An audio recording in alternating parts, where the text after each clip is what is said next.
It seemed like a usual Saturday, and people were not expecting anything out of the normal. To the surprise of many, something out of the ordinary happened. The pastor of the parish of Saint Martin of Tours in Tixtla, Father Leopoldo Roque, had invited Father Raimundo Reina Esteban to lead a spiritual retreat for his parishioners in October 2006. On October 21st, Father Leopoldo and another priest were distributing Holy Communion, assisted by a religious sister. The sister, who had a pyx to take communion to a lady parishioner, suddenly looked at Father with her eyes filled with tears. The host that she had taken to give communion to the lady parishioner had begun to effuse a reddish substance. The effusion of reddish substance was noted in the diocese of Chilpancingo, Chilapa. The bishop of the place, Most Reverend Alejo Zavala Castro, then convened a theological commission of investigation, and in October 2009, he invited Dr. Ricardo Castañón Gomez to take on the leadership of the program of scientific research, whose purpose was in fact that of verifying the said event. The Mexican ecclesiastical authorities turned to Dr. Castañón Gomez because they were aware that in the years 1999 to 2006, the scientist had conducted some studies on two consecrated hosts that also bled in the parish of St. Mary in Buenos Aires. The investigation.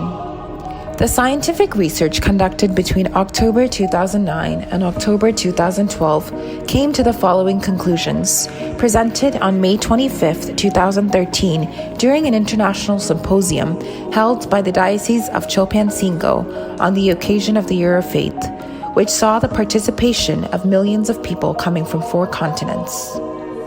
First, the reddish substance analyzed corresponds to blood in which there are hemoglobin and DNA of human origin. Second, 2 studies conducted by eminent forensic experts with different methodologies have shown that the substance originates from the interior, excluding the hypothesis that someone could have placed it from the exterior. Third, the blood type is AB, similar to the one found in the host of Lanciano and the Holy Shroud of Turin. A microscopic analysis of magnification and penetration reveals that the superior part of the blood has been coagulated since October 2006. Moreover, the underlying internal layer reveals in February 2010 the presence of fresh blood. Fifth, they also found intact white blood cells, red blood cells, and active macrophages that engulf lipids. The tissue in question appears lacerated with recovery mechanisms, exactly as occurs in any living tissue.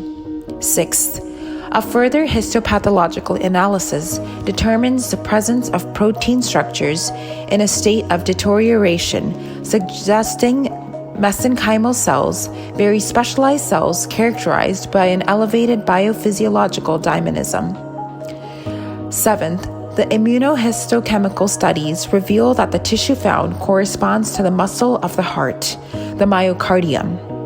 On account of the scientific and the conclusions reached by the Theological Committee last October 12th, the Bishop of Chilpancingo, His Eminence Alejo Zavala Castro, announced the following. This event does not have a natural explanation. It does not have a paranormal origin. It is not traceable to the manipulation of the enemy. The most mind-boggling part of this investigation is the origin of the wound in the host. In 2010, using a study of digital microscopic penetration through the shooting of ultraviolet rays and intense white light, it was demonstrated that the tissue seen in the upper part of the host showed some dry coagulated blood. The analysis showed, moreover, that under the blood already coagulated, beyond some structures of the white host, there was also presence of fresh blood. Also, this analysis confirmed the fact that the blood was not placed by someone from the exterior, because if it was like this, it could not remain fresh for much time. This means the blood was bleeding from inside the host, and it was not just a blood stain on the Eucharist. The next time you are in front of the Blessed Sacrament, remember that you are in front of a heart that was pierced for us, one that continues to bleed blood for removing and cleansing us from our sins. Let us allow ourselves to experience the redemption of the holy blood of Christ, which graces us every time we commune with Him in Qurbana.